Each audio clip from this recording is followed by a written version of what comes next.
আসসালামু আলাইকুম এভরিওয়ান, কেমন আছেন সবাই? আশা করি সবাই ভালো আছেন। আরেকটি নতুন ভিডিওতে আপনাদেরকে স্বাগতম।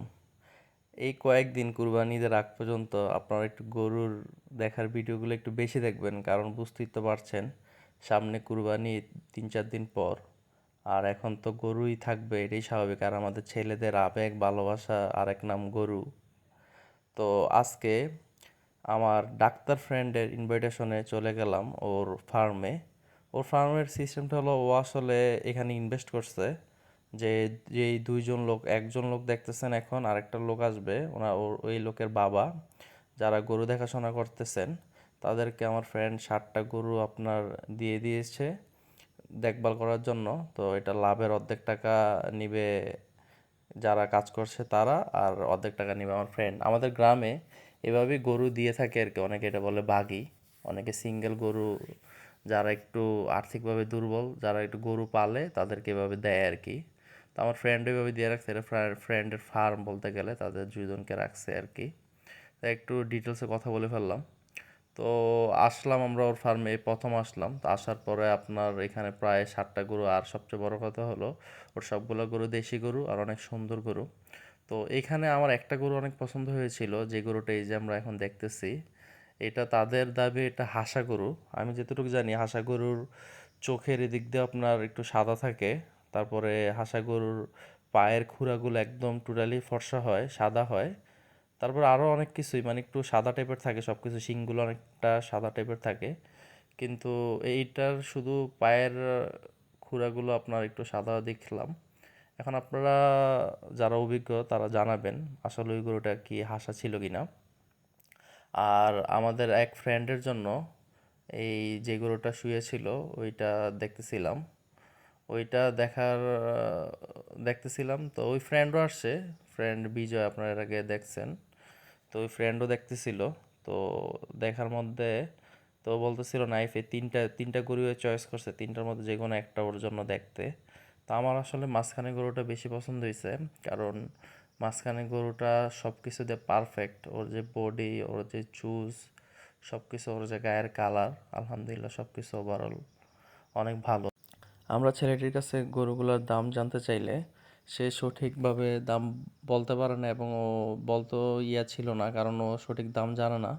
এই ছেলের যে বাবা আর আমার যে ফ্রেন্ড, ওরা জানে আর কি। তো এই ছেলের বাবা তখন বাইরে ছিল আমরা যখন আসছিলাম।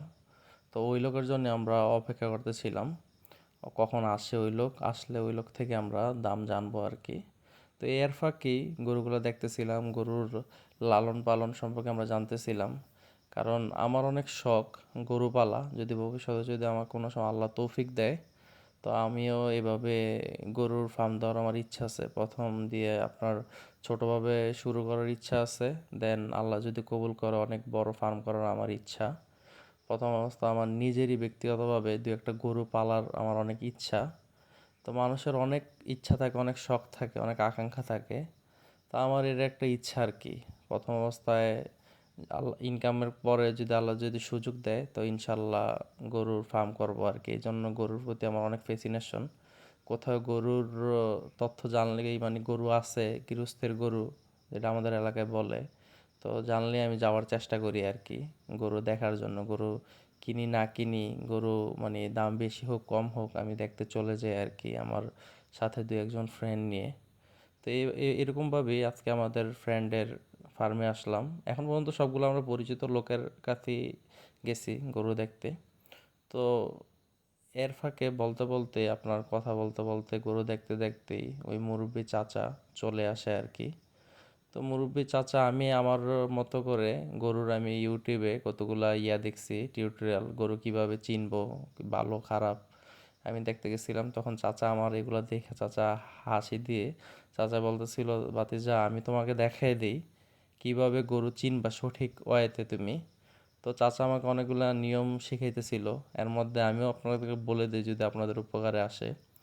যদি কোনো গরুকে আপনার কৃত্রিমভাবে লালন পালন করা হয়, যদি কোনো ইনজেকশন পুশ করা হয়, তাহলে যখন গরুর মধ্যে, আপনি গরুর মাংসের মধ্যে যখন টিপ দিবেন, একটু জাতা দিবেন, তখন মাংসটা ভিতরে থাকবে, আস্তে করে মাংসটা উঠবে আর কি, সাথে সাথে মাংসটা উঠবে না।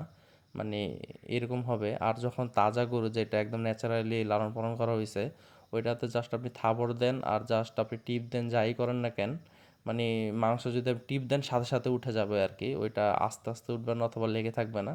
এরকম চাচা অনেক ব্যাখ্যা অনেক কিছু দিতেছিল আর কি, চাচা অনেক কিছু শিখাইছে, চাচা থেকে অনেক কিছু শিখছি। চাচা কেন জানি আমাকে বারবার বলতেছিল, তুমি এই হাসা গরুটা না নিয়ে এই পাশের যে আপনারা ফিজিয়ান গরুটা দেখছেন ওইটা নেওয়ার প্রতি চাচা বেশি আগ্রহ দেখাচ্ছে আর কি। চাচা বলতেছিল ওইটা বেশি ভালো হবে, কিন্তু আমার কথা হলো দেশি গরু আমার খুব সবচেয়ে বেশি প্রায়োরিটির মধ্যে আমার দেশি গরু। দেশি গরু আমার খুব পছন্দ, আর বিশেষ করে আমার আব্বুরও দেশি গরু অনেক পছন্দ। আমরা কোনো সময় এর আগে ফিজিয়ান গরু দেইনি কুরবানিতে। এর মানে ফিজিয়ান গরু খারাপ না, অনেকের চয়েস, ফিজিয়ান গরু অনেকে খুব পছন্দ করে, কিন্তু আমরা সবসময় নর্মালি আপনার দেশি গরু দিয়ে আসছি, যার কারণে দেশি গরু খুবই আমাদের পছন্দ। তো এখানে কথা বলতেছিল যে আপনার একটা গরু বের করে দেখানোর জন্য ওরা বলতেছিল আর কি, বলতেছিল ভিতরে তো অনেক ছোট দেখা যায় গরু, তো তোমাদেরকে গরু একটা বের করে দেখাই।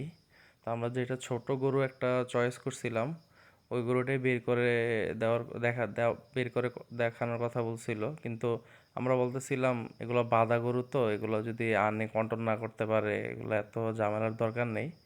কিন্তু যদিও তারা গরু এনে আমাদেরকে দেখাইছে আর কি, মানে গরু কেমন, মানে গরুটা ভালো করে যাতে দেখা যায় ওই কারণে বের করছে আর কি।